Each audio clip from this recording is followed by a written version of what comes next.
take that soup to go. It's China Spoilers.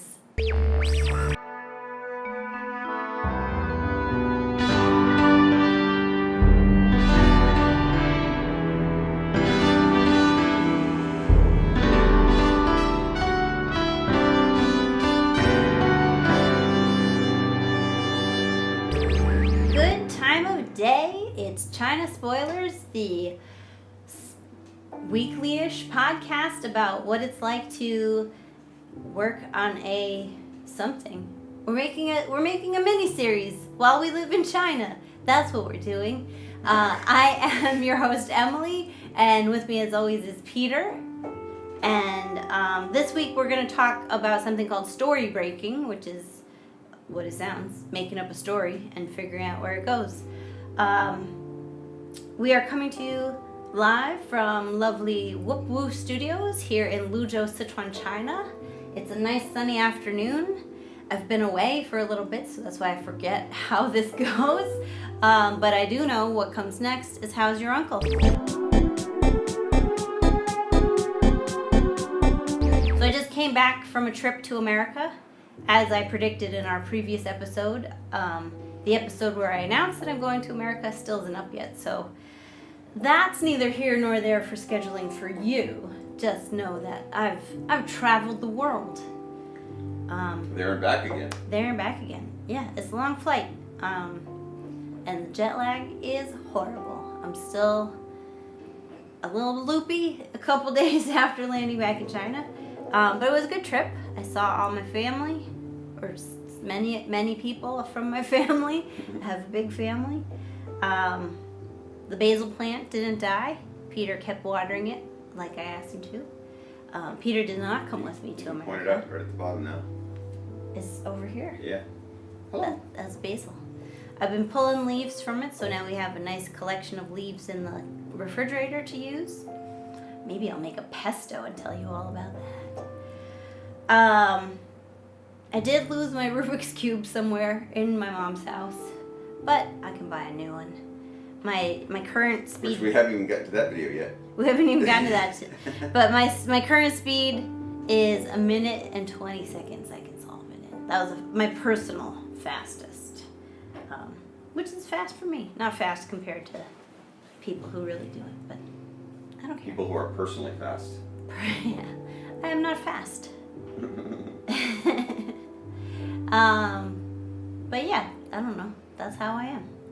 Sweet. Crazy. Which I feel like our business is more interesting. Is that not enough? How's your uncle? Yeah, if there was nothing interesting that happened in America.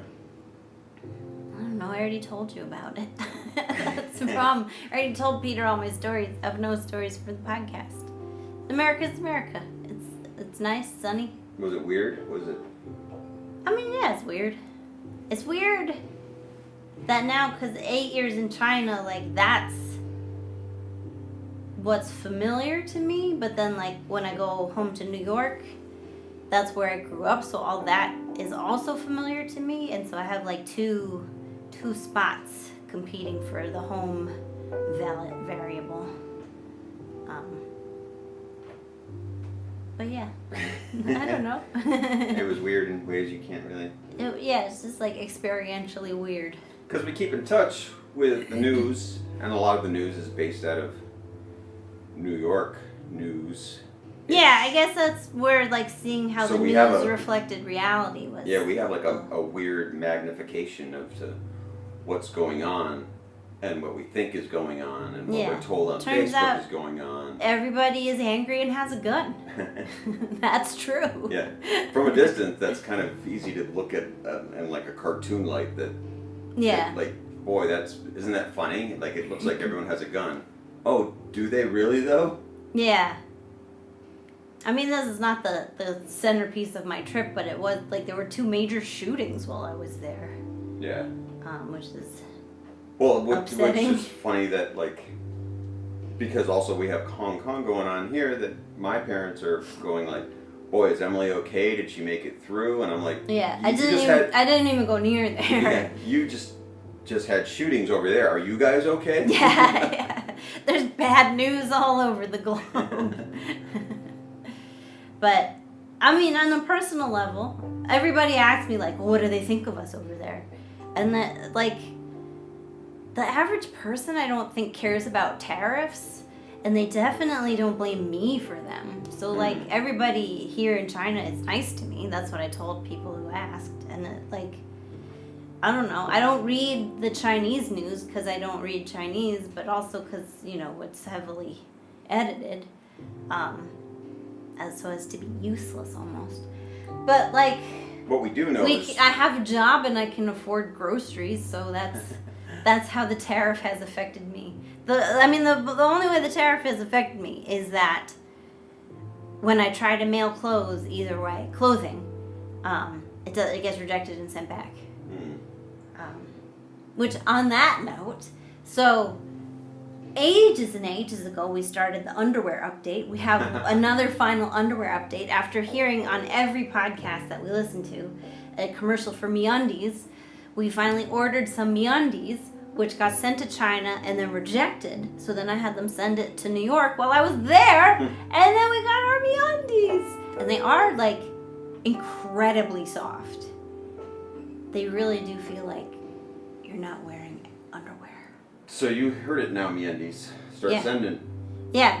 This is a podcast. You're missing MeUndies. You have to do it. We'll take your money.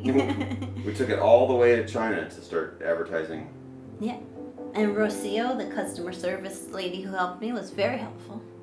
I gave her a 5-star rating. And then they gave me an option, because I always, with customer service, especially if they were helpful, I always like, do you want to do the free survey after? Because I figure, like, good feedback is probably, like, good for them. I think if you work service jobs, those surveys are actually really important. But so I took the survey and I gave her 5 stars and I said she was helpful. And then it gave me an option like, if we reward Rocio, what do you think she should get? And it gave like a gift card, a coffee, or I don't know, some other kind of treat. But that was like so weird. Like, so an actual service person you can give a gift to, or I guess so, or it accumulates points towards like, if enough people say she did a good job and want to give her a coffee, she gets a coffee.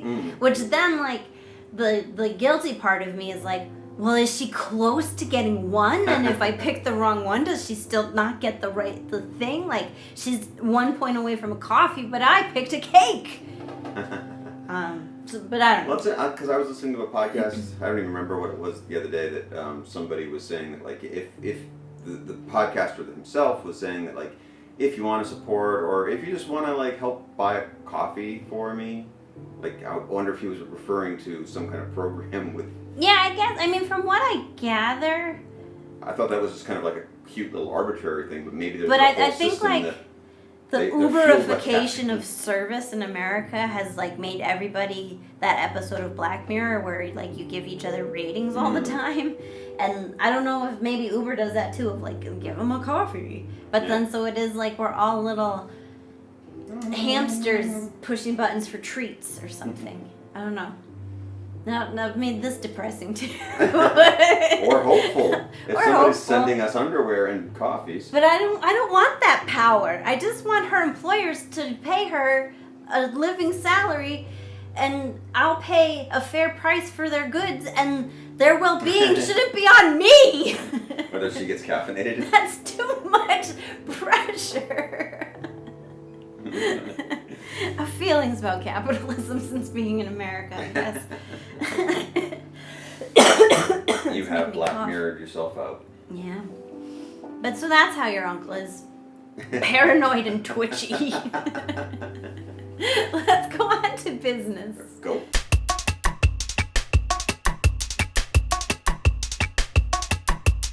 We have a few items of business this week. I'm peeking over at my list. So one big milestone we passed is that we had a video surpass 700 views, which is like by far the largest amount of views we've had. Something like 600 in the first night. Yeah, and it's the Sichuan peppercorn video. It's a music video that Peter wrote and directed. And yeah, for some reason it just took off. Which you put it on Reddit, right? Yeah, I put it everywhere, and in my usual sloppy way. And I'm guessing it's because there's like absolutely no committal to what that kind of entertainment is. It's just put on 2 minutes of a weird video that has some funny sounds in it. Yeah. With some funny little pictures of dancing chicken turkeys. The turducken, sanducken. Then like you don't really have to worry about why am I even watching this video. That it's not that we can't do that. Yeah. But initially that we were trying to do something different with the concept of living in a different country, and we're not normal vloggers, so normal vlog watchers are not interested in that. But it's not weird and useless enough for silly Rick and Morty kind of entertainment. Yeah. Which is itself petty, but like nihilism. Yeah. We have too much substance to be nihilistic. But it kind of proves that like the YouTube audience that we're more interested, that we watch ourselves, is just kind of make a silly thing. Yeah. Well, and that which is fun. Don't be down on it. I think it's a good video. And it's exciting to get that many views on something. Yeah. What else? Oh, we had our very first offer to shill something on our vlog. Someone emailed me and asked if I would review their makeup brushes, which I didn't respond because it kind of looked like a form letter. But my response would be, have you watched our videos? We do have one about makeup, but it is like about how I don't know how to wear makeup. But they're like, so if you review, we'll send you the brushes, and if you talk about them on your website and your YouTube channel, you can keep the brushes, which is like, we're not doing that kind of thing, advertising. Well, we see it on I mean, I guess that's the dream of most YouTube Well, I think that's where you videos, start to like accumulate profit. Yeah. Although if it's in the form of like shitty makeup brushes, I have good ones that I don't know how to use, but they're good. I don't need a random pair from a stranger. And we don't want to get into the world of Amazon affiliate marketing, because that's just not what we're doing. You can trust when we name a product that we pay them to use it, not the other way around. But it is exciting to be on that radar, but then it is also like, our channel has 200 subscribers. Yeah. That's the threshold is that low to start like getting inundated with product offers. But I guess the competition is that fierce.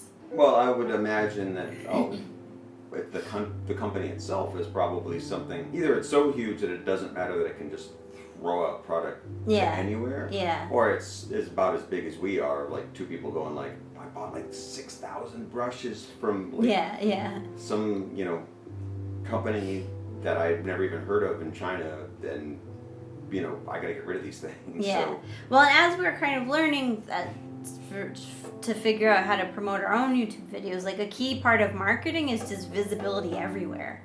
And I think testimonials, especially in this day and age of bots and paranoia, testimonials carry more weight than just a basic ad would. So from that perspective, like, okay, that's why we got contacted. But it was our first one. Yeah. I didn't expect that so soon. Well, I think you see it a lot more often in, maybe not so much offers, but people involved in offer things like on Instagram, that there's just a barrage daily of things, like people with like 16 million Instagram followers that are like what does this person do? And it's like multi-conglomerate makeup, hair, right. water What's the world of influencers? Yeah, and you're like, and it's just a whole bunch of pictures of like somebody at a beach. Yeah. And you're like, who is this guy? And like, why is he selling so much water and brushes? I don't know. Yeah. What's happening? And I don't influence anybody, so. Yeah. Or like a lot of like promotion people, like I don't know what. Do you want? Are you looking for somebody to DJ? Are you a DJ? Right. Do you want me to come to a party? I'm not sure what. Do you think I'm a DJ? Yeah. Do you want to sell DJ services to me in my bedroom making videos? Yeah, yeah. Well, like you said, you got an ad for many ads free for do you rights want music? Free music. Yeah. Like Peter writes his own music, and we say that a lot because Yeah. we're really proud of it. Do you know what would make your video? Your videos are great, but to get to that next level, getting music that's right free that you can not have to worry about copyrights from anybody would be your next step. And like, it's a music video. Yeah, this is an original song. So yeah, and we're getting spammed. I guess that's the celebration. Woohoo! And the other channel-y thing that we did over these last 2 weeks is we made a new teaser for the channel on our home page. I guess channel page is what it's called. I feel like I'm saying the word channel too much. But we wanted, our past teasers have been like pastiches of previous videos with no new content added because that's what we had, and that was an accurate reflection of what the channel was. Yeah, I guess there's like two different mindsets of like you just use a bunch of stuff from your videos to show what you've done, or you make up something completely new, and we have just gone the old route because we're like, we have plenty of videos. Yeah. I want people to see what we... But now we kind of felt some explanation was called for, and so the strategy we hit upon was actually telling the story of how Peter and I came to China. And that's true. I mean, it's tongue in cheek and maybe a little bit deadpan spoken, but it is actually a true story. And then Peter... I think we probably said that deadpan in real life. Yeah. You want to move to China? Okay. But yeah, and then so we wrote that little dialogue and then put it over again, we used the old footage to connect it back with the old work to give you a sense of like our aesthetic. But it was kind of cool to have now a teaser that actually like welcomed you if you were a new viewer and gave you like a tiny clue as to what we were about. Oh yeah. Whereas the other teasers I really liked, but they were kind of like abstract. It's all abstract. That was a problem that a certain amount of people had. Our old ones would get a decent amount of likes and views, but people were just like, I don't know what this is. Yeah. Like, even if you're excited about it, like, I'm not subscribing to it because it's just a bunch of weird images. Yeah. And this at least has a narrative, but the narrative is from our style. It's not a commercial that then sets you up to be disappointed by what our videos actually are. It's in the same, it's explainy-ish in the style of our videos. So there's a match between what's advertised and what you get, which also, is important. One of the things that we usually have a problem with, we've made so many teasers, not because we don't have anything else to say. I mean, I've noticed a lot of channels do tend to put just a continuous like update of this is what we're doing or this is what we're doing now, which is fine. But at some point I was just like, I feel like we make teasers every couple of months. And we do. And we do, but it's because we keep changing our style so that the culmination of what we have all together looks for like our wide-ranging pastiche of right. Well, the images. character of the channel keeps evolving. Yeah, so it kind of justifies, I think, having to reevaluate what we're doing. Yeah. By using a teaser in that sense, like who are we now? Well, it's a good like quarterly review for us. Yeah. Like, what did we think we were doing? What does it actually look like we're doing? Now, how do we convey the state of the channel to someone who knows nothing about us? So I think it's a good exercise, and we'll probably do it again in a couple months. Hopefully not, though. I'm pretty happy with this one. I think mainly because that we do have an explanation as to what we're doing in it. Yeah. So that's cool. Yeah. And then the big piece of business is that yesterday morning, our hard drive failed. Oof. We lost 5 terabytes of video projects, blah, blah, blah. But thank you, Emily of the past and Peter of the past. They are not permanently lost because we have online backups. Mm-hmm. So the thing I didn't realize is that I can download stuff directly from my online cloud, I guess it is. Mm-hmm. But I can only do that 20 gigabytes at a time, and even that takes like an hour. So I just today ordered a drive that will have the full everything. And I even emailed them to make sure, like, so have you ever successfully delivered a drive to China? And their answer was, we can send a drive to China. So this might still be a gamble, but the information is all there. And I'm downloading bit by bit the stuff we need immediately. So it was not, this is the best $60 I ever spent for backup. And then Peter on his half, he noticed something was going wrong, and so he saved some key files in a different place, just in case they disappeared. And also, we're like 20 videos ahead. We have 20 videos. As of right now, we have 60 videos that are on YouTube. We have 60 videos on YouTube. That are not published yet. Yeah, so you, the viewer, should not notice any gap in production. Which is something that thanks to our planning. Yeah, we've been working on for a long time to make sure that whether it's computer stuff, again, working in computer media industry for so long, we know that like the paper needs to go out the next day. Yeah. So running ourselves is that operation of like, if the computer could break down, the government could run into turmoil, something could happen where tomorrow you can't get any work done. A computer could explode. Yeah. This way, coming up on its 8th birthday. This way, at the very least, we can still do work and we can still put out work and no one would know. But it's interesting to tell you how awesome we are that we figured it all out. Yeah, well, because it was like, I almost did throw up at one point thinking about the work that potentially was lost. And then when it wasn't lost, it was like, it's still a bummer to have to put the pieces back together, but it's not. Because losing the work is not just like, oh, now we don't have that work. It also is like a big demoralizing blow to like the desire to make future work. Well, yeah, like when I see other people, and not just like other YouTubers, but I mean, always in any kind of medium where a person has said that they were working on something and then they lost it all, whether it's because they work on a computer and they didn't back something up, or they didn't make a double backup, or they spilled coffee on something. And we know to do this because we also have lost stuff. It's having that kind of, when anyone tells you a story of like, oh, sorry I didn't upload any videos in the past 2 weeks, you know, I stepped on my camera and then a cat ate it. And you're like, you should have had 2 cats as a backup. 2-cat backup, at least.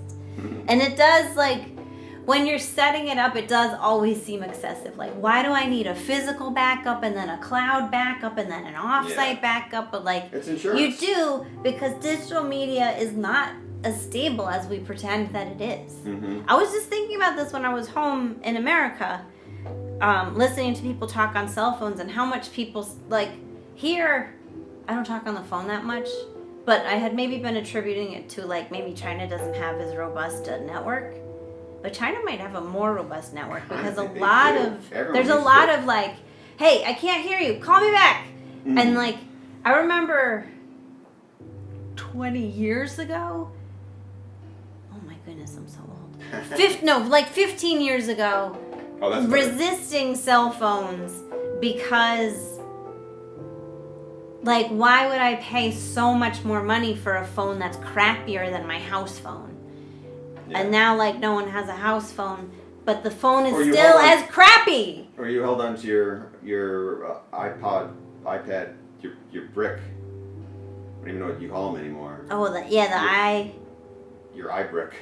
For the like, iPod Classic. I still have it in a drawer somewhere. It doesn't charge on the new chargers, though. It died like 15 years ago or whatever. Like, with the hope that someday... Because were you going to buy a new one? Yeah. Like, I think I replaced... You bought a Nano, and then, like, your phone actually did more work than your Nano did, so... Yeah.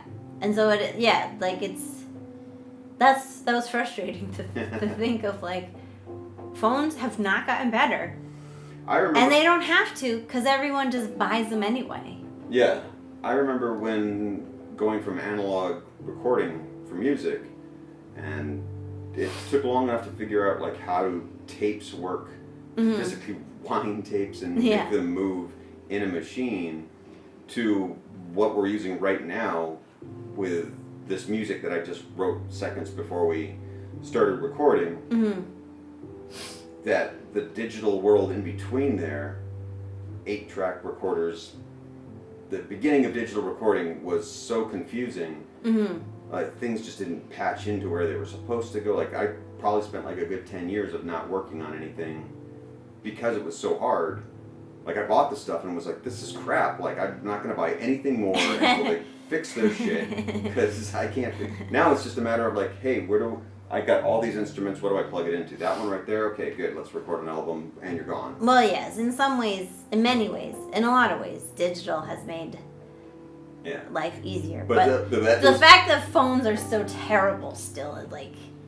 The waiting for those in-between parts of like, is this one good or this one not? Right, yeah. Is probably just wait. Or buy the new one. Yeah. But moaning about it. I mean, in terms of digital storage, no digital storage is good. Yeah. I looked into this a lot. There's no good solution. So just back your stuff up. Yeah, that's it. Because it's going to fail. Yeah. And we did. So thank you to the past us for being so prepared. And if there's anything that we want to be tutorial about, back your stuff. Yeah, I'm not going to give you a tutorial on that. You'll figure it out yourself. Yeah. But Daily affirmations. Let's go on to homeschool film school. Alright, so this week we're going to talk about story breaking. So I mentioned, we've talked about Peter and I are writing and hope to produce a mini-series based on our lives here in China. And so previously we've talked about our characters and the overall arc that we wanted to follow. And this vacation, actually, when I was back in America, was a lot of just sitting down and writing the episodes. So now I have 5 out of 6 in a good second draft state, and then the 6 I have, it's in outline form.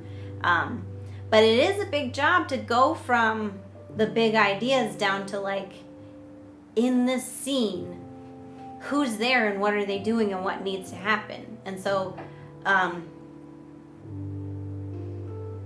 it was a process that was really helped, I think, by the fact that Peter and I hashed out the characters so thoroughly. Because, I mean, this is so cliche when you hear writers say it, but it would be like they'd tell me what they needed to do. Like, the most effective way for me to think about it was like, so I'd have the outline and the basic conflicts of the story all set. And then to get from A to B, okay, well, Patrice is hanging out with Penny May. What are they doing?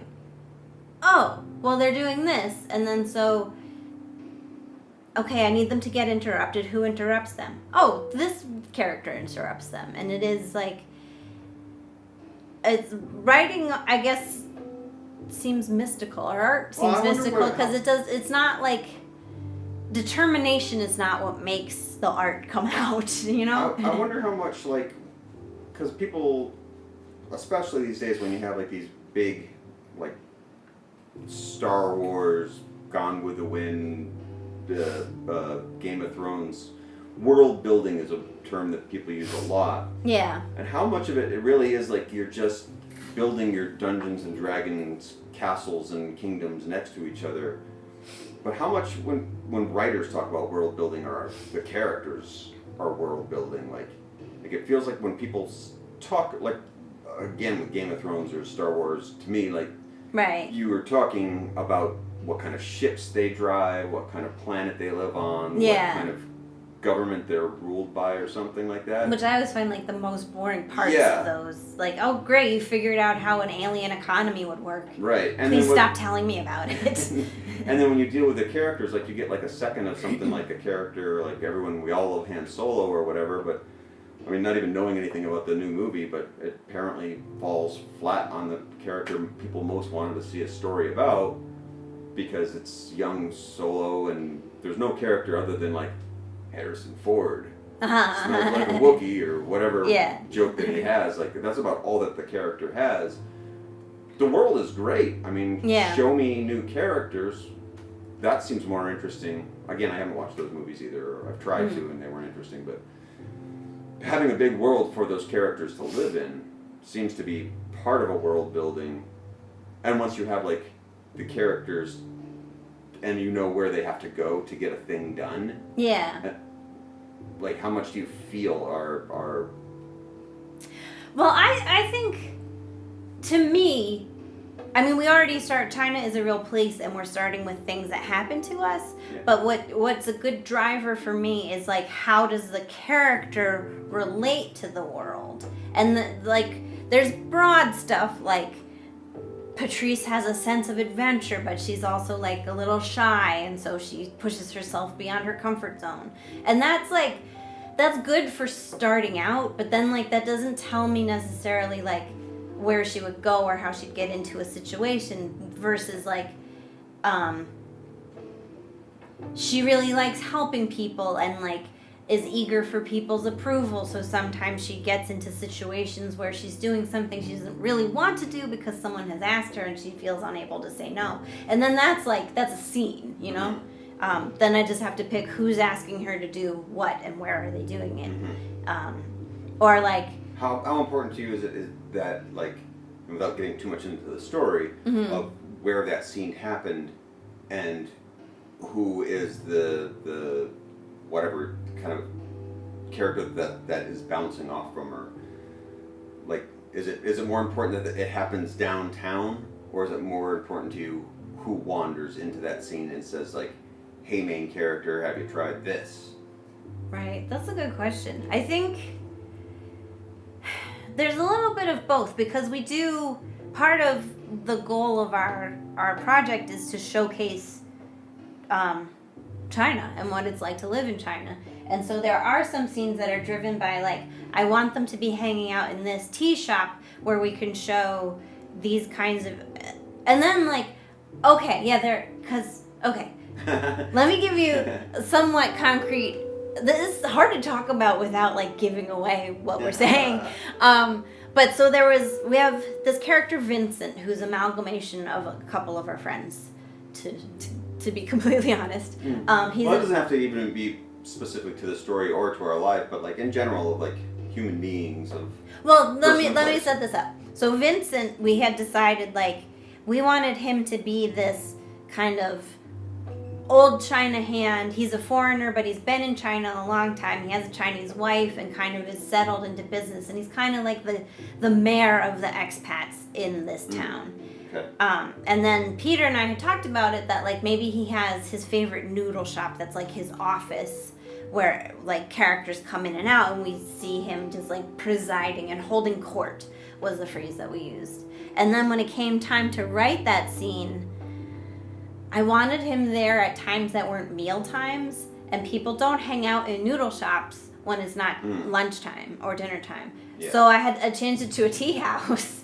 And then it makes sense. I can have him be there anytime I need him to be there. And then that gives me the details of, like, when we hang out at tea houses, it's not just, like, sitting around drinking tea, but there's, like, raucous card games going on in the background, people handing out cigarettes all over the place. It's, like, actually a really exciting place. So then I have the double insight of, like, I want the background to be this lively scene.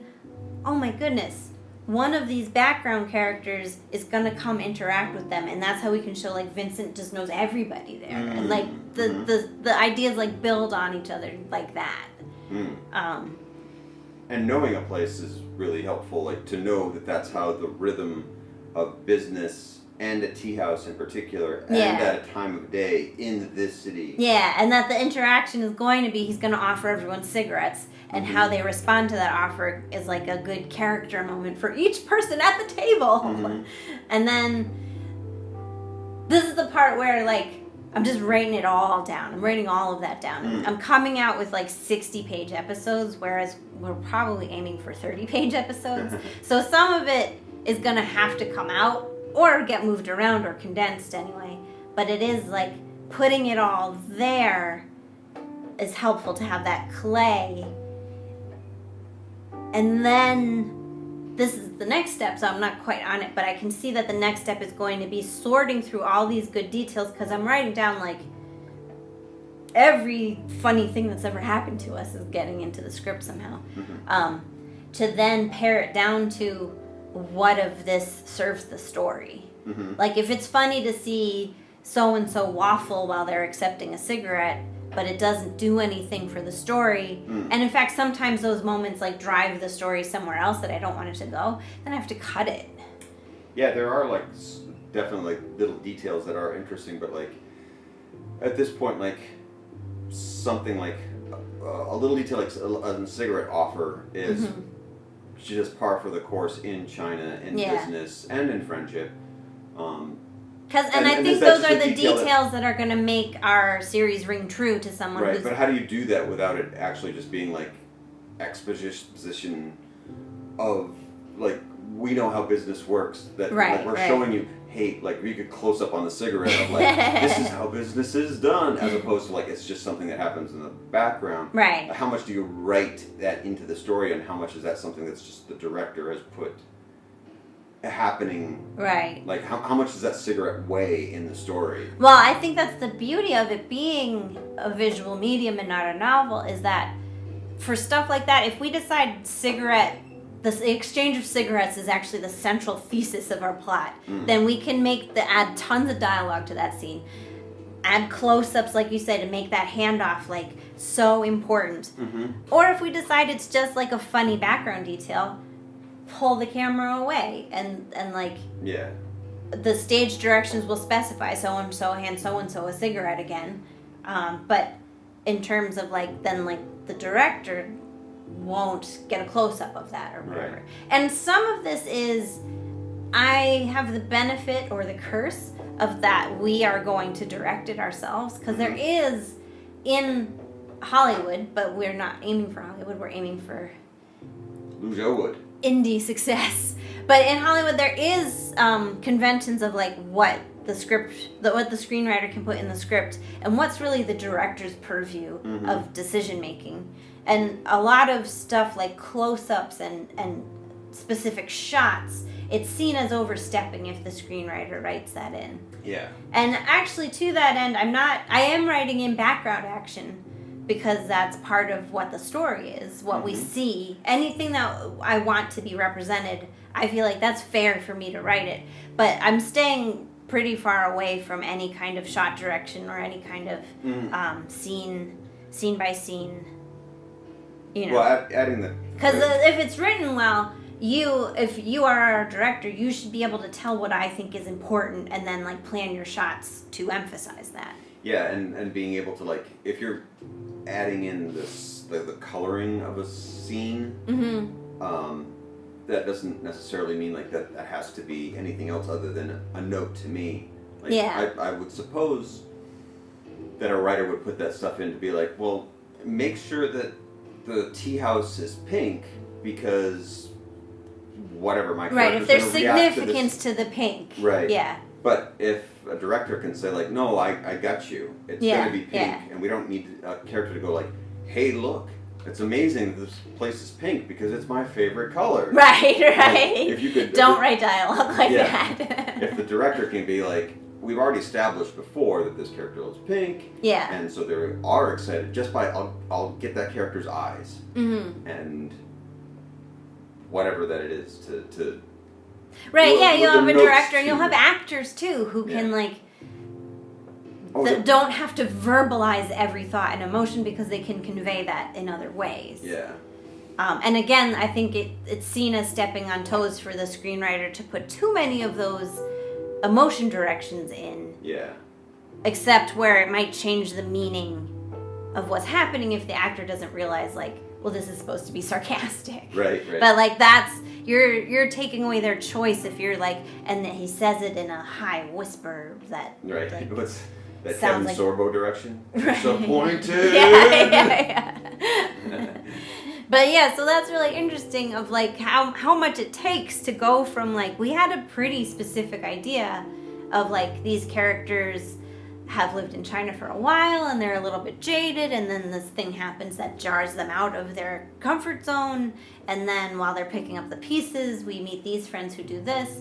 To go from that to like, okay, in this scene, Norbert wants David to open a business with him, but David doesn't want him to open a business with him, and here's how he gets Norbert to stop offering that.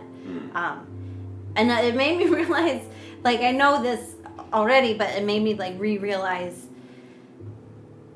the reason why everybody thinks it's easy to write a book, but that they don't write a book, is that it's hard. It's easy to come up with these ideas, and maybe even like really good ideas, but then like making those ideas, enacting those ideas is like a lot of work. And it will take like, so when I was in America, I would sit down for like an hour at a time, bang out a scene or two, and then like get up and do something else with my brain, and then I could come back and like write a little bit more. That's just my process.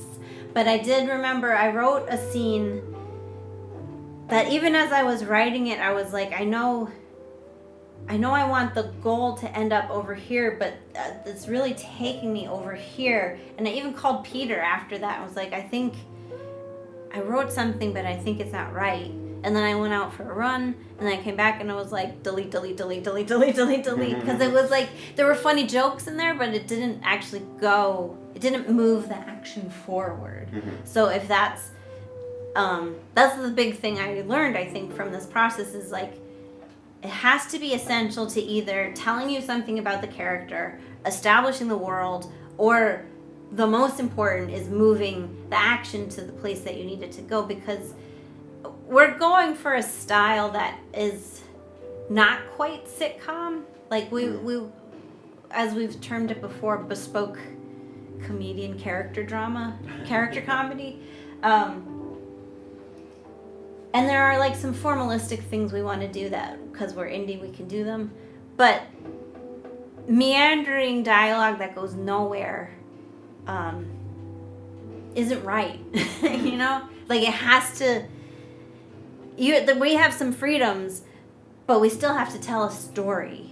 I think and I still want to tell a story. I mean, like if what I wanted to do was just like natter on about the Death Star for half an hour... we would do that, but that's not what I want to do. I do want these characters to actually go somewhere. What you're saying with you have like 600 pages that you need to wheedle down to 300. Yeah, 60 to 30. It's not that long. Not yet. Not yet. That there is so much information. I feel like that's one of the big reasons for moving here to find a more interesting story to us, is that we would be doing the same thing back home. We'd be telling stories about like going down to Union Square and seeing the new Spider-Man movie. I have a manuscript about a novel about a girl who worked in the newspaper industry and was dissatisfied with her life. Yeah, and lived in Brooklyn. And I'm not a writer, and I probably have 3 or 4 of those laying around. Yeah. So you just get issued those when you move in. Yeah. So I think by moving here, there are not too many stories, because it's just that you have to decide how many of these stories. We don't have time for you to talk about Star Wars. In fact, that's why we have something like what we're doing right now with this show, is to talk about other people's work. Like I don't have time in the art that I'm making to like make a song about how much I like Star Wars. Like right. You can have these bands that do make music about Boba Fett or something, like that, and that's cute. But like we have stories about that we don't even know what the stories are. Yeah. The interaction of like going down to dinner tonight can open up a whole world of like questions that we're never going to answer. But it's certainly not like whether the Mandalorian new movie is going to be exciting because it's going to introduce a new kind of Boba Fett to the world. Like, it's not that I hate those things. It's just that like I don't have time to talk about those because the work that we're doing is like I don't know what that woman's... More to the point is I don't want to write dialogue that goes nowhere. That like because I'm not. that's not my writing style. Mm-hmm. I don't want to have characters just babble on about nothing, because that's not the story we're telling. Like, that was appropriate for Clerks because they were not going anywhere. Right. But in our story, our characters do. But you have go somewhere. You have you have to economize the amount of stories because you have a whole bunch of stories that it can't just be a random story of like, I went to the grocery store and wasn't it weird that like there was a weird melon? Oh yeah, like that weird melon has to actually play a part in the story. It can't just be like, I discovered a weird melon today. Right. I've never eaten a melon like this before. Was it a winter melon? Then maybe you have a story because it's such a weird tasting melon and you could have that be part of the story. But if it's just like, boy, that's a strange shape. Like, oh wow, purple melon, that's fantastic. Because that's also, like, people don't talk in exposition. So it wouldn't be appropriate to have a character be like, look at this winter melon. Yeah. Now I'm going to chop it up. Wow, it's even stranger. I've never had this before. It's kind of mild. And like that's, I don't know.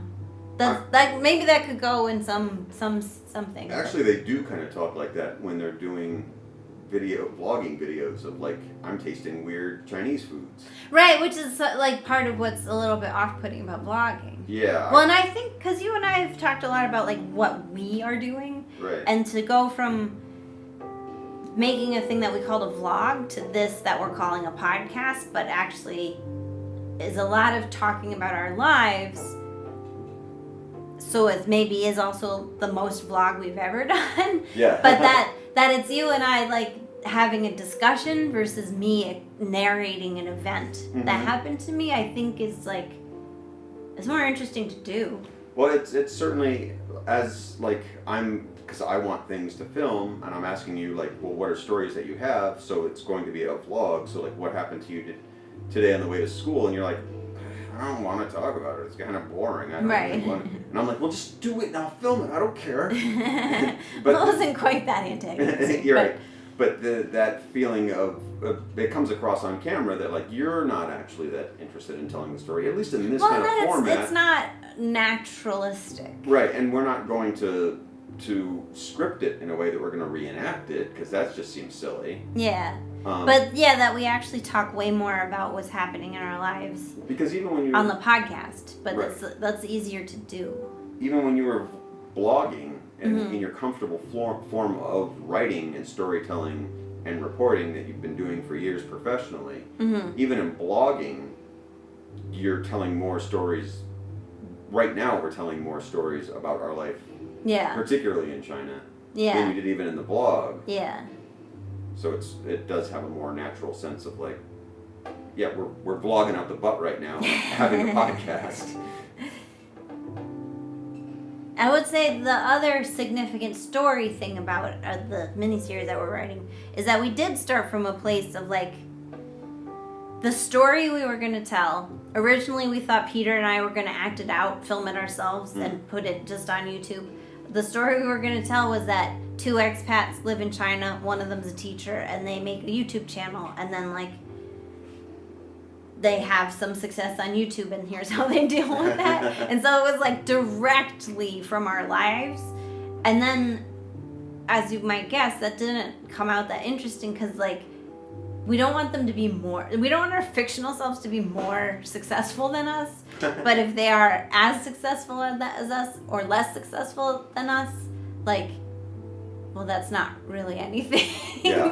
And then so I think we had like some funny beginnings of ideas, but that's where we kind of realized like that it was our idea, but this is still not what we want to do. Yeah. So let's keep pushing. Oh, what if they're entirely fictional? And actually nobody cares about like what happens in a YouTuber's day, sorry. Yeah. But it's not about YouTube, but that survives in the fact that one of the characters does have an English teaching YouTube channel and that detail weaves in and out of. It's mostly used as like the intro and outro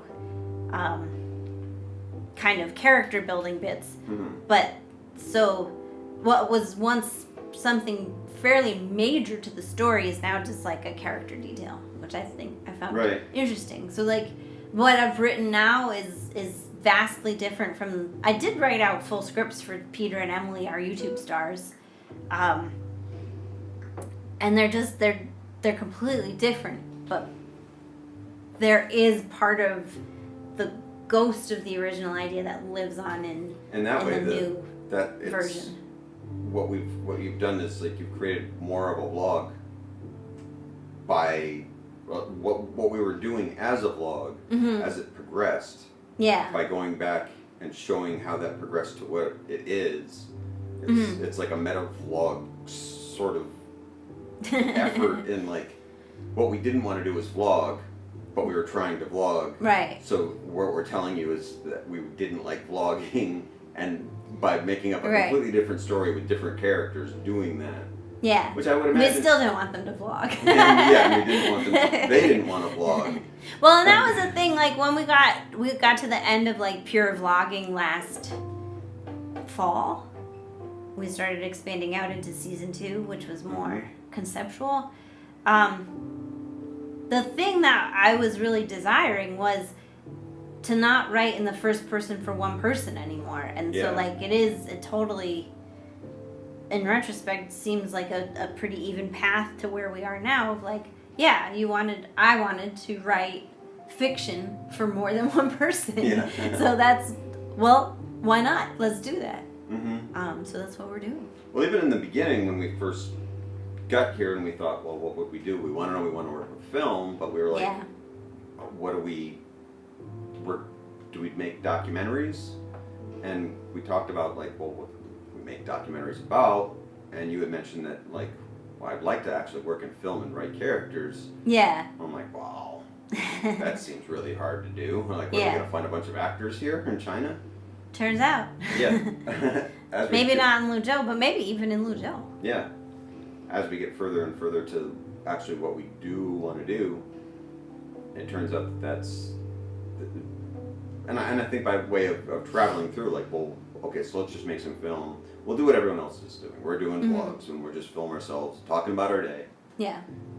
But then, like, tearing that down and dragging it back up was just like, well, what the hell? Why not? Why don't we do what you actually want to do? Yeah, yeah. And then it turns out, like, writing fiction draws heavily on our real life, but is not actually about our real life. And I think it's Nabokov, said something about how, like, readers always think fiction is autobiographical, and it never is. But it is. I mean, I didn't make up human behavior. I didn't make up China. So, I don't know. It's a lot of fun. It's going really well. And my next step, I think, is I gotta finish the last episode. And by finish, I mean they're in states of, like, all of the scenes are accounted for. Some of the scenes are just the slug line of, like, interior, the apartment, night, and then, like, a one-sentence description of what happens in that scene. But that's very few of them are like that. I think the next step is to now take each episode, put the beats on cards, divide them in, like, Act 1, Act 2, Act 3, see how the action flows, see how the pacing is, and then across episodes, make sure, like, we establish episode 3, it becomes really important that David is a musician. So, like, to make sure from episode 1 that detail is in there, and like making that continuity flow across the whole season. Because it is like I had to just sit down and write stuff to figure out, like, oh yeah, so and so is really into ping pong. So I mean that's not part of it, but, like, to find these situations and then, like, oh yeah, I really like that about this character, and that can affect action that happened before or after. So that's the kind of, like, action happens in time, but my ideas don't happen in chronological order. Yeah, when you're talking about how hard it is to actually, I notice I'm guessing it gets done in a lot of things, but in the comic book world, there is, I guess it's like the 90s really, when there was a lot more of, like, the artists would sort of take over for the writer and just start, like, drawing a story, and I mean, they're not good writers, they're artists, so their idea of writing a story was like, I'm just going to draw it panel by panel and let the story kind of happen, and I'll figure out, and I'll go back and I'll put in some dialogue or something, sort of like a bastardization. Yeah, that's why so much comic work is so bad, is that it's just kind of like, I'm going to let it flow naturally. Right. And so you get to the end of the story and you're like, wait a minute, how come this guy has a gun? I thought at the beginning of the story he doesn't use a gun and that's his main thing. And you're like, right. Oh, well, as Stanley would say, you know, Marvel no prize. Yeah. Turned out when you were in between two panels, this character actually decided that it was really into guns. Well, and logistical stuff like that is actually really tricky. Because for myself, I don't know if this is how maybe everybody works, but like I do need to imagine the whole day. If we're dealing with the action from morning to night, I have like, where did they go to lunch? What did they do? Or like, for example, we have one episode that takes place out in the countryside, and in the first draft of that, we spend a long time going over how to take a bus out into the countryside, which like on the second pass, I was like, all of that's coming out because like I needed to think through of like when they go from doing the laundry, which is what they're doing when the action opens, to getting out in the countryside. I actually wrote through chronologically live all through that action. And then once I had that, I could take out like, we don't need to see them figuring out transportation. They can decide to do it, and then they get there. And then I had them like walking past all the other houses and to see all the chickens. We don't need to see that. We need to say, we're going to the countryside, and then their friends in the countryside are like, you're here! Like, you don't need the rest of that. But I did need to think about how that happened, because then there are things like along the way that, you can like, maybe I cut out to the part of how they figure out how to take a bus, but that they do need to establish, like, in this phone call, like, we're gonna have a goat roast. Whereas that's like a detail that came out in the bus ride before, in the first draft. You know what I'm saying? Yeah, and if you have done this actually in your real life, like you actually figured out how to get that bus, and you took that bus out there, and with the phone call, and you passed by those chickens. Right, like, right. You've all done that, so you have to go back in your memory to remember how you got all there. Whereas in like, I think that's a perfect illustration of it. I'm like, as the viewer, but also as the director, I'm like, okay, so you got a great story there. Skip the whole bus. Right. And what I'm going to do is I'm going to do for about like 15 seconds, I'm going to do a montage of little music here, and I'm going to show you a chicken in a coop. I'm going to show you a tire of an old bus. And I'm going to show you like an old lady with her kid, and they've got a hen in their lap. Right. And now I know exactly what you've gotten together of like you're taking a bus out to the countryside. Yeah. And I think that's like the difference between figuring out what happens and then showing what happens. Like, because I did, when I went to my friend's house out in the countryside, we parked the car far away and had to walk to the house because there's not actually a road that goes to their house. And then, like, we saw all these interesting things along the way. So originally when I wrote that scene, I just copied down what happened. And then, like, rereading it, I could say, like, okay, the chickens are significant, so we need that. But cut the rest of this. Right, because if you had taken all those details that you had written down, you're either going to write a poem or you're going to give me an Instagram photo album. Like, I don't actually... Well, it's like your Instagram photo album of 300 photos that are really best served by 10 photos. Right. But what I don't need for you, from you, is like a 20-minute movie of how you walked down a dirt road and you saw this kind of flower. Right, and again, that's the beauty of film, is that you can just have like a transition shot of the dirt path and then we're there. Like, we don't actually have to walk on it and have a conversation. And if you and your whole crew are able to put that in a way that's moving to the viewer, then maybe that viewer will actually go out there someday and visit themselves. Like, I can't actually tell you what it's like to be there, which I know is what anyone like, oh, I just had this amazing dream. Please don't tell me. I don't want to know. Like, Yeah. let me have that one myself. Like, But another illustration from someone else's work of like how the deciding which moments are important. So we just watched the movie The Sword of Truth, which is really good and you should watch it. And this is mildly spoilery. But there's a screwdriver that plays a significant part of the action that they established in Act 2 that they then show, like, so one guy threatens another guy with a screwdriver he took off the desk, and they very deliberately show him put it back. And then it did stand out to me, like, that they're showing him put it back, because, like, you're on the side of the store owner of, like, don't steal his screwdriver, put it back.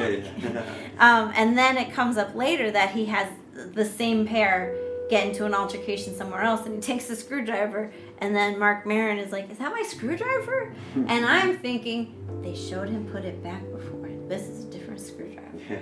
And I'll leave it to you to watch the movie to figure out whose screwdriver it was. But it's a case of, like, if you didn't walk through, you as the screenwriter or you as the filmmaker didn't walk through, like, what did Zeke do with his entire day and where is he picking up and putting down screwdrivers, you wouldn't have that work so seamlessly.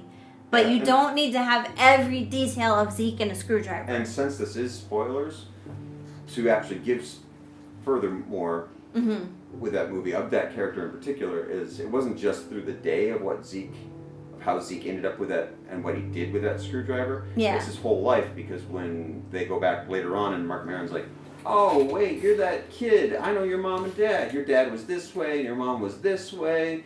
And so you find out that he's kind of was raised by like a caring mom with a mean alcoholic dad. And he's like, well, why'd you take off after the bad one? What are you doing? Yeah, so yeah. You know that he's the kind of kid that would like take a screwdriver and threaten to stab somebody and then put it back. Right, he wouldn't holster. steal your screwdriver. Yeah, so it's that mixed message of a character who out their entire life in 2 scenes have given you the motivation of like this one tiny but important thing, because someone might be stabbed in about an act. It's a beautiful economy of writing, but to like get there, for me anyway, and I have to imagine that like you as the writer have to think of the whole entire world, and then the most important part is deciding, okay, this is how it all went, but we're gonna see this part, this part, this part. Yeah, if Zeke had like 10 lines in the movie, it'd be amazing. Yeah. And within those lines, you got the writer knew who that character was throughout the character. Yeah, that's a complete character who is in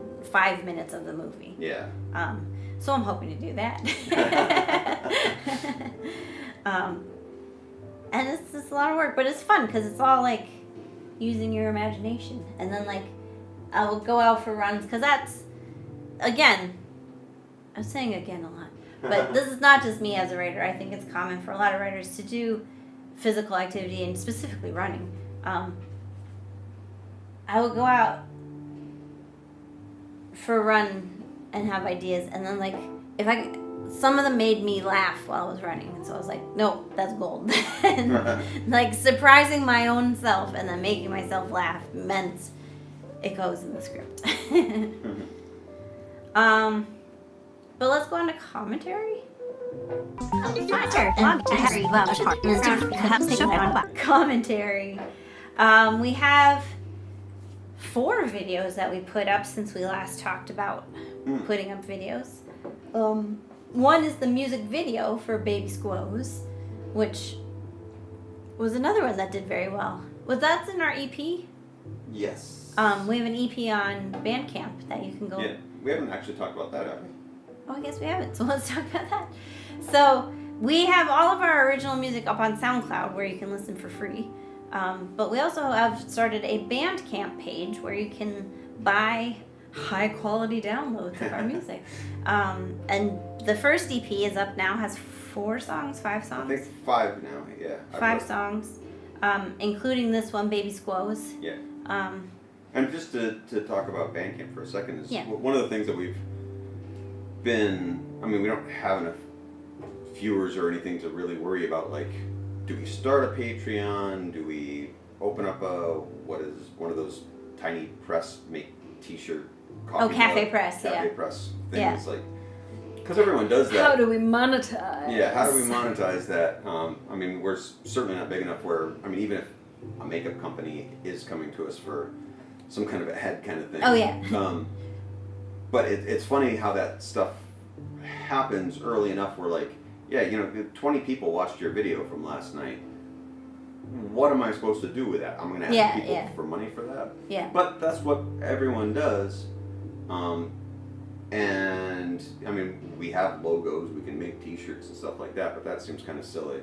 Yeah. But I think now that we're moving into, like, we write all of our own music for all of our videos, and they can be put into short EPs. Mm-hmm. I mean, there's tons and tons of songs that we have on SoundCloud that you can listen to, but that we can organize them into something that is a monetized thing is definitely a new, weird, strange of like, oh, actually, we have a product to sell. Which I think when you start charging money for something, people do start to take you more seriously. Right. And selling an EP to me feels different than begging for money on Patreon. Yeah. Because an EP is a thing, whereas like I don't really feel comfortable. I don't feel like we need to. I don't want to. Just be so we can get a cup of coffee. Because we're making these videos because we love them. And we're not against Patreon, and we're not saying that we're never going to do it. We have a Patreon, but we haven't done any work with it. So but especially as we're turning a little bit more experimental. Not that the work is like experimental to watch, but for us, literally we are experimenting. Yeah, we're trying to figure out what do we want to say and how we want to say it and how do we do the distribution on it. It's kind of weird to be going like, hey, somebody give us money while we figure something out. Yeah. And like... Which is also why part of the reason of moving to China and only you working and that we figured out a way to like do our own experimenting without like actually having to like ask for any, and I'm not going to say beg, but like ask for money for other people to like fund this. Like we will be asking for money from somebody at some point.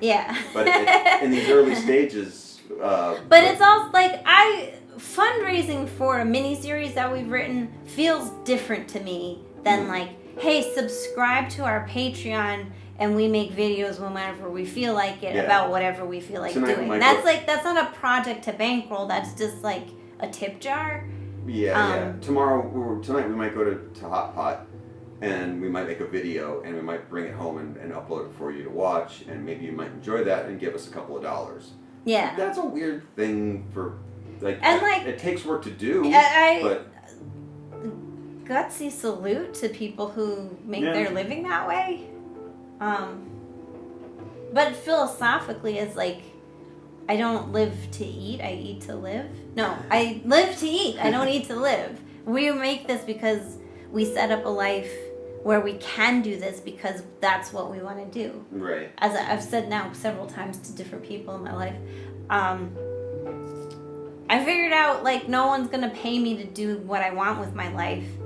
So part of moving to China is like, it's easy to get enough money to then like spend the rest of my days and time doing what I want to do, which is all this. Yeah, and it's not like a hack that we're unaware of. Like, we are in a unique position of where we're from and who we are to be able to do this kind of life.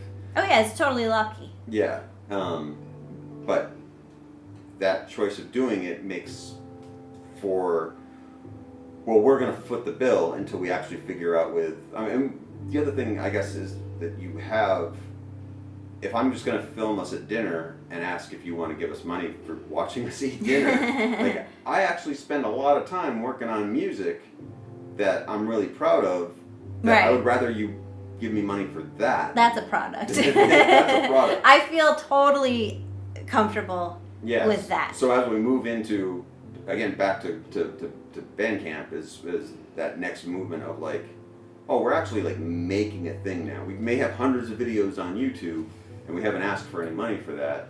Yeah. Because we're just playing around trying to figure some stuff out. Right. But moving into an area where we're like, And a lot of this is thanks to the help from our friend Freddie Berger. Thank you, Freddie Berger. Yes, indeed. Who was our first couple of dollars. Yeah. For the first EP. He's our first prophet. He gave us like, hey, where do I give money? We're like, well, we don't want to do this Patreon thing yet. Like, well, why don't we set up the Bandcamp stuff where we have actual songs where people can actually buy them and take them with them in their earbuds and live with them. Yeah. And we're like, oh, okay, we're turning that corner. Mm-hmm. So it's a weird place to be of like, where everyone else, I guess, is like, hey, somebody wants to give me some free brushes to talk about makeup. To sell those brushes. Yeah, to sell those brushes. Not just because they like my face. Yeah. It feels good to actually like, oh, we're doing it on our terms. Yeah. And we're getting a reaction for it. So yeah. That's how Bandcamp is happening. Thanks, Freddie Berger, again. Yeah. And Squoze was the first song that you put up on Bandcamp. Yeah.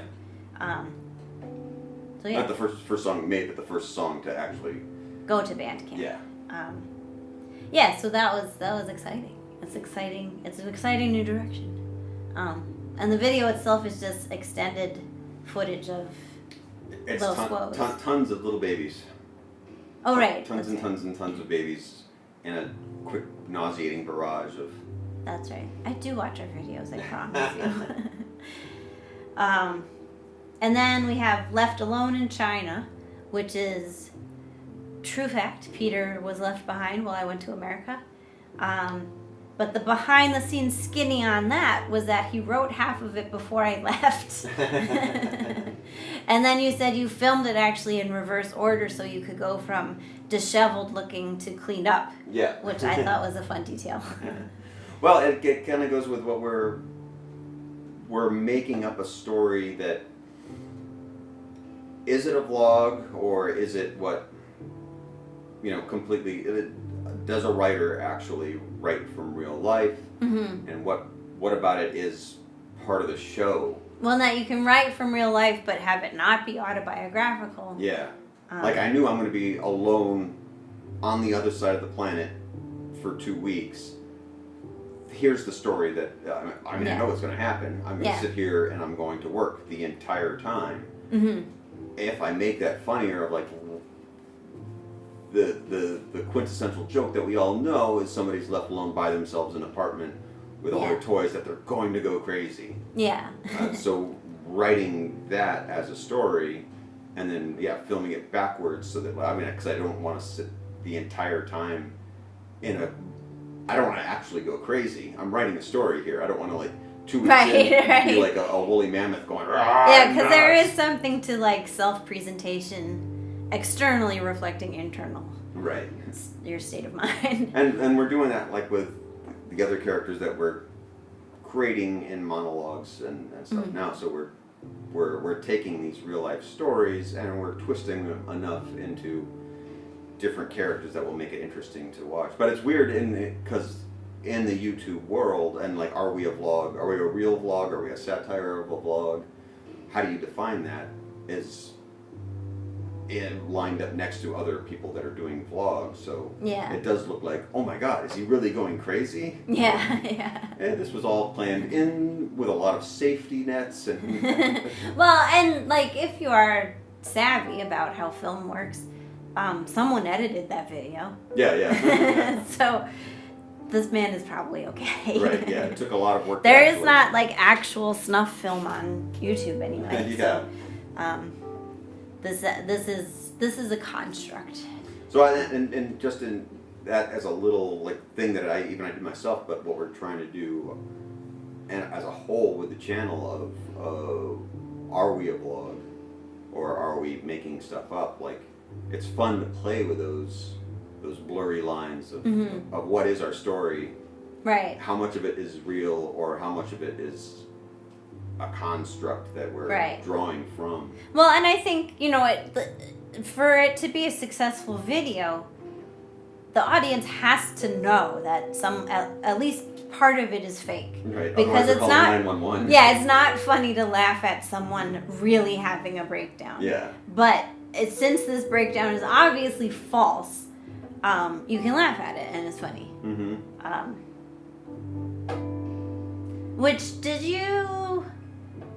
You were saying that you've been using the karaoke mic to record some songs. Yeah. And so we have our little Zoom recorder, Mm-hmm.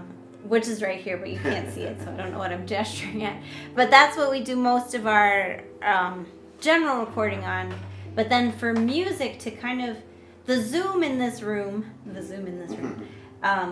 has somewhat of an echoey sound. The room itself. Yeah. Yeah. The Zoom is multi-directional, so it's picking up live. So we have done some dialogue recording using the Zoom as a recorder and plugging in our lav mics, but our lav mics are $4 Yeah. nothings. They're just like basically a dummy, or I think I've They referred work. to them as. So Peter was experimenting. This karaoke mic is our landlord's that she left in our apartment. She has a whole setup, which is not uncommon in China to do karaoke in your home and have like a big time.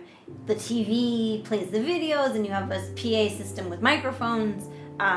That's not at all uncommon, and she has one too, which we could set up.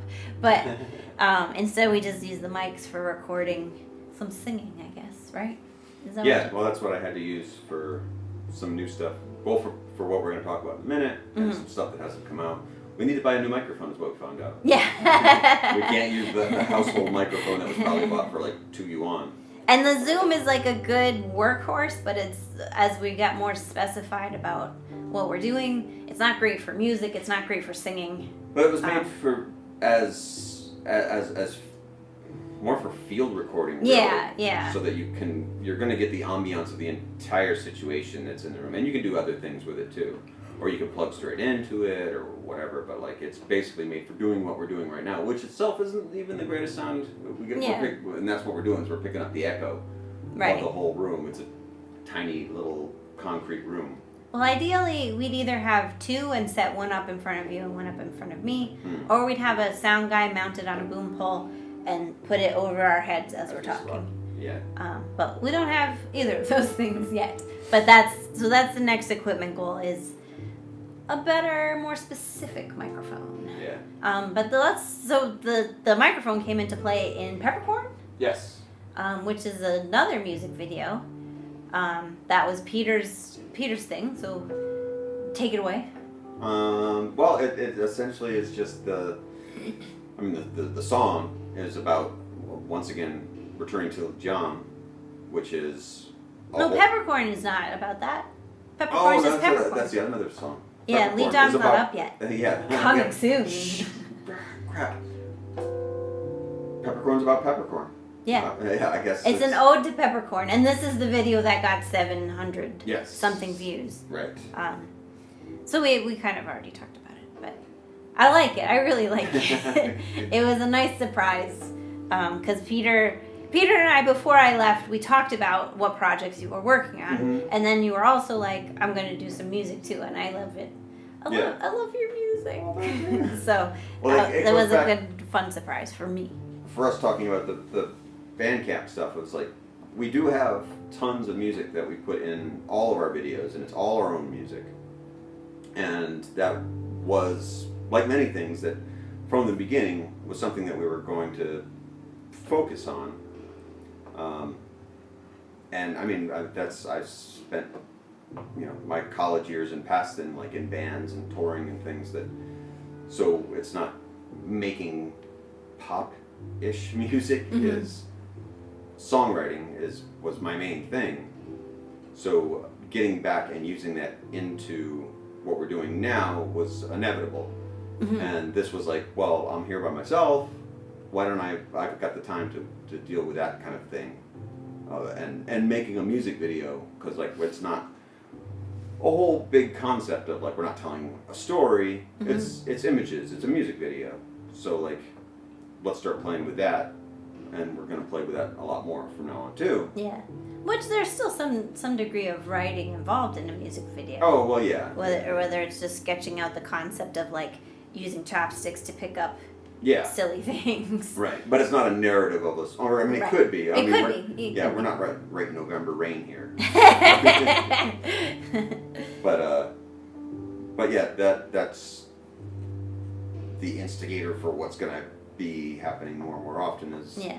focusing on things like our band camp and So Peppercorn will be on the next EP, or is technically it's on it right now. Oh, I didn't okay. want it to release it and not have it not be available, so it's on. I see. What's on Bandcamp now, but Well, we'll discuss that strategy yeah, we have to off figure the that out. air, and then we'll tell you about But it's it because available that's to what buy. Yeah. But yeah, it's a fun video.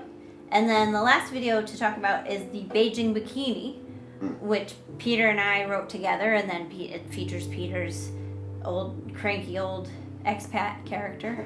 Mr. Know-It-All. And it does come from, there was a news item earlier in the summer that, and this happens every so often, that Beijing, the government decides, like, China needs to be more civilized is the word they use. And so this effort, this time around, included telling men not to pull their shirts up over their stomach when they get hot, because that's the thing people do. And it's called it the is called Beijing the bikini, Beijing but it's all over the Yeah. country, and it's based around that your body heat comes out of your stomach. Yeah, that a hot stomach is bad for you. Yeah. But women don't do it. Yeah. The men are allowed to do it, and Yeah, so men take their shirts off or just pull their shirt up over their belly, and often they have like a glorious little gut there, and I think it's cute. I don't feel like it's uncivilized or that I'm offended by it, but well, especially like I realize I'm not like in charge of anything, so I'm guessing that opinion matters not. like this kind of mandate is something that's coming from the big city, and like when you like in Beijing, and you have an international population moving through it at any time, like it may seem like well, they don't do that in New York. Why are we doing that here? Yeah. But in a place like Luzhou, it's something like by the time like this year that it was something that was of concern by the government, it was kind of like, oh, really? I don't know what our streets would look like without these sweaty bellies. Right. Like But on the bigger, like, China is not the only place to try to organize their social norms. Yeah, totally. Like for my parents' generation, I'm told that driving drunk was not a big deal. Right. Like, no one would think twice about getting in a car drunk, which is not good. Or spitting on the subway, or Yeah, but when I grew up with all these commercials about, like, have a designated driver, look at these little girls that got killed by a drunk driver. Yeah. Like, drunk driving is now a huge no-no in America. like unthinkable no. Yeah, and like You might as well be walking your around family waving a would gun. shun you. Yeah. As it should be. Yeah, it is. It's a serious social health issue, but that didn't happen by accident. That happened because of this coordinated campaign. So just to preempt any China's trying to control its citizens. Like, all societies decide what they value and don't value, Right. and then have a way of conveying that message. Well, and that's kind of the point of our wise-assy know-it-all character. Again, another character that we're working on is he's taking it as a stance against manliness and being controlled by other forces that, like, our character's a farce, and that's our point is don't listen to this guy. Yeah. Like, whether you find it's cute for these men to be sitting out at Hot Pot slapping cards around and showing off their belly and spitting, Yeah. or you think it's disgusting or whatever, like, shut up. This isn't my city. I'm a guest here, and that's our point. Is that Well, my point is, show us your gut. So that's what that's all about. Yeah. But that was a fun one to write, and we even filmed that before I left. Yeah. So that was. Well, the fun part. That's where our queue is 60 videos long. The fun part about this kind of writing is that we can take it to the absurd, because if you're taking it seriously, the lengths that we go to make it sound goofy are. Because also, we should have had your character be shirtless. Yeah. Instead, he's wearing his uniform of the coat and t-shirt. In this middle of summer. Yeah. But that's just an example of how we'll surprise you. Yeah. We're not going to make the obvious choice. This character wouldn't do that because Yeah, he's the kind of guy who's gonna argue devil's advocate for anything. Yeah. No matter what he actually believes. If Right. you believe something, he's gonna tell you the opposite is the right answer. Yeah. Which is like, those people are maddening in real Yeah. life. But it's a lot of fun to write a character like that. Yeah. But maybe that's all the commentary. Sure, why not? Any final thoughts?